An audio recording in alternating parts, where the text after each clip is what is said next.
Handa ka na bang mag-adventure?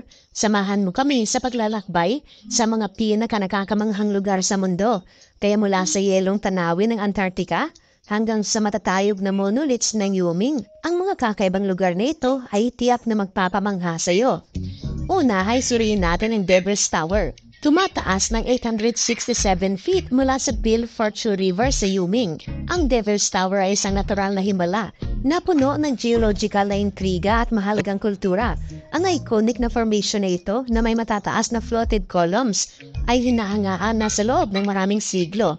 Ayon sa mga geologists, ito ay nabuo milyon taon nang nakakalipas nang umangat ang tunaw na bato at lumamig na lumika ng kakaibang hugis na parang haligi. Ang Devil's Tower ang unang idineklarang US National Monument noong 1906. Para sa maraming tribong Native American Plains, ang Devil's Tower ay isang banal na lugar.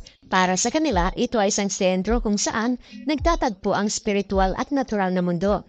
Sa buwan ng Hunyo, idinaraos ang mga seremonya dito bilang paggalang sa sagradong kahalagahan ng lugar. Sa parehong buwan, mga umaakyat mula sa iba't ibang bahagi ng mundo ang pumupunta upang subukan ang kanilang kakayahan sa pag-akyat sa matarik nitong bahagi.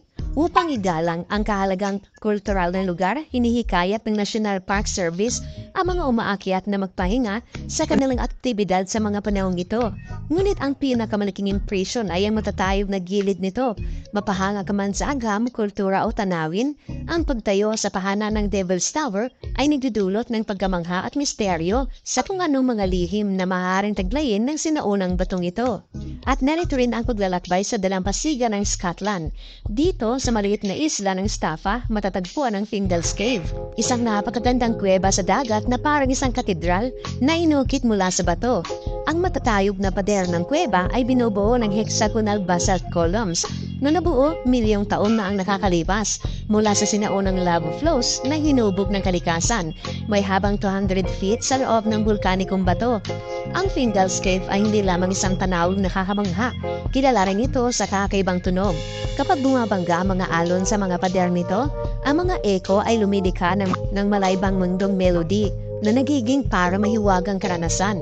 Ang mga basalt columns na ito ay nabuo humigit kumulang 60 million years na ang nakakalipas. Sobrang perpekto ng pagkakaugnay ng mga ito na parang gawa ng tao. Ngunit likas na yaman ito ng kalikasan. Ang Fingal's Cave ay may parehong vulkanikong pinagmulan tulad ng Giant Causeway sa Ireland. At ang koneksyon nila ay nababalutan ng Celtic na alamat ng mga higante at kanilang kabayanihan na lalo pang nagpapalalim sa misteryo ng kuweba. Sa kasaysayan, ang Fingal's Cave ay naging inspirasyon para sa mga artista, makata at musikero. Ang komposer na si Felix Mendelssohn ay labis na namangha sa kagandahan nito kaya isinulat niya ang sikat na Hebrides Overture. Pagkatapos ng kanyang pagbisita, ang mga manunulat tulad ni Alfred Tennyson at mga pintor tulad ni J.M.W. Turner ay naudyok din ang imahinasyon dahil sa kakaibangan niyo ng kuweba. Ngunit ang Fingal's Cave ay kalahati lamang ng kwento. Sa kabilang dagat, matatagpuan ang Giant's Causeway, isang lugar kung saan nagtatagpo ang likas na kagandahan at alamat. Ipagpatuloy natin ang ating paglalakbay at narito rin ang nakakamanghang Catedral de Marmol. Sa baybay ng Lake General Carrera sa Chile, matatagpuan ang nakakamanghang likas na yaman, ang Marble Cathedral o Catedral de Marmol. Ang mga kuweba nitong nililok ng tubig at yelo sa loob ng 6,000 years ay likang sining ng kalikasan. Sa umaga, nagiging mas nakakamangha ang tanawin. Ang kulay turkesa ng tubig ng lawa ay sumasalamin sa sinan ng araw, nagdudulot ng malasol na liwanag sa makinis na pader ng marmol. Ito ay parang sariling light show ng kalikasan. Ginagawang kakaiba ang bawat pagbisita. Dinagdag pa sa gandang tunog ng patak ng tubig at manayad na alon na parang dinadala ka sa ibang mundo. Hindi madaling marating ang lugar na ito. Kailangang magbangka o magkayak mula sa bayan ng Puerto Tranquillo. Nagbabago rin ang tanawin ayon sa panahon. Sa tag-init, natatabunan ng mataas na tubig mula sa natutunaw na yelo ang ibang bahagi ng kuweba. Samantalang sa taglamig, humuhupa ang tubig at lumilitaw ang panibagong bahagi ng kuweba na nagbibigay ng bagong perspektibo. Ang makintab na marmol, malinaw na tubig, at ang interplay ng liwanag ay lumilika ng tanawin na parang panaginip. Pero kapag akala mo ay nahabot na ng kalikasan, ang sukdulan sa Marble Cathedral ay may isa pang masking granding kwento. Ito ang Mount Erebus. Ang Mount Erebus sa Antarctica ay natatani, isang aktibong bulkan na may taas na 12,000 feet. Hindi lang ito isang bulkan. Ito rin ang tagalikha ng mga frozen marbles sa pinakamalamig na kontinente ng mundo. Isa sa mga tampok nito ay ang ice chimneys o mga tore ng yelo na nabubuo kapag nagtatagpo ang mainit na gas mula sa bulkan at ang nagigilong hangin ng Antarctica. Ang ilan sa mga tore na ito ay umaabot sa taas na 60 feet at naglalabas ng usok na nagliliwanan kapag sumasapit ang takip silim. Sa ilalim ng mga tore, ang init ng bulkan ay gumagawa ng mga kuweba na parang kakaibang mundo.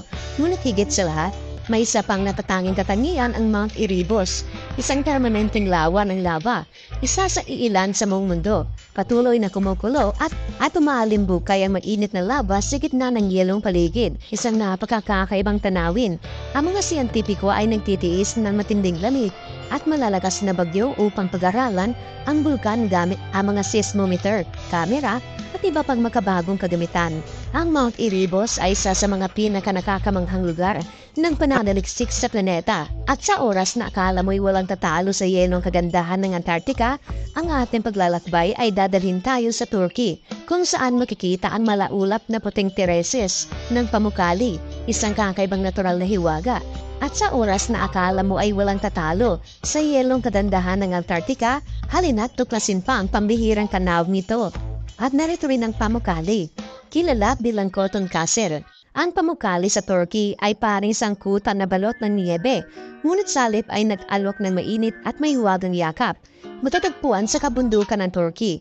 Ang lugar nito ay isang UNESCO World Heritage Site na hinubog sa loob ng libu-libong taon. Lumilikha ng isang napakagandang tanawin na wala kang makikita sa ibang bahagi ng mundo.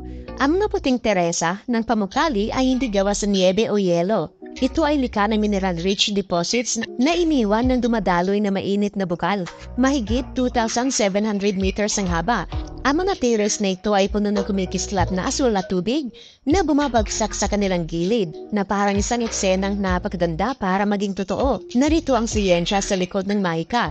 Ang mainit na bukal na puno ng mineral ay dumadaloy pababa sa gilid ng bundok. Habang lumalamig ang tubig ay nag-iwan ito ng calcium carbonate na tumitigas bilang puting bato na tinatawag na travertine. Sa paglipas ng panahon, ang prosesong ito ang humubog sa kakaibang tanawin ng Pamukkale na kumikinang na parang marmol at tubig sa ilalim ng araw ng Turkey. Ang lugar na ito ay humanga sa mga sinaunang Griego, kaya itinayo nila ang lungsod ng Hierapolis sa itaas na mga tires. Sa kasalukuyan, maaaring maglakad ang mga bisita sa mga guho nito at magbabad sa mga thermal spring, pinaghalo ang sinaunang kasaysayan at likas na kagandahan. May 17 na mainit na bukal na bumubuo sa Pamukkale na may temperatura mula 95 degrees Celsius hanggang 212 degrees Celsius. Sa umaga, sumasayaw ang sinag ng araw sa mga tires na nagiging parang likidong hiyas. Habang tumatagal ang araw ay nagbabago ang kulay ng mga ito mula sa puting niebe, banayad na asul hanggang sa gintong dilaw na nagbibigay sa Pamukkale ng halos malayang kantadong anyo.